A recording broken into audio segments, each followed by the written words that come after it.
ਮੂਸੇ ਵਾਲਾ ਆਏ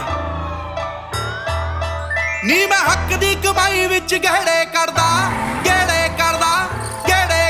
ਨੀ ਮੈਂ ਹੱਕ ਦੀ ਕਮਾਈ ਵਿੱਚ ਗਹਿੜੇ ਕਰਦਾ ਸਾਲੇ ਮੱਚਦੇ ਸ਼ਰੀਕ ਨੇ ਫਰਾਉਡ ਮੰਨਦੇ ਤੇਰੇ ਸ਼ਹਿਰ ਦੀ ਪੁਲਿਸ ਮੈਨੂੰ ਥੀਵ ਆਖਦੀ ਨੀ ਤੇਰੇ ਹੁੱਟਦੇ ਨੇ ਮੁੰਡੇ ਮੈਨੂੰ ਗੋਟ ਮੰਨਦੇ ਸ਼ਹਿਰ ਦੀ ਪੁਲਿਸ ਮੈਨੂੰ ਥੀਵ ਆਖਦੀ ਨੀ ਤੇਰੇ ਹੁੱਟਦੇ ਨੇ ਮੁੰਡੇ ਮੈਨੂੰ ਗੋਟ ਮੰਨਦੇ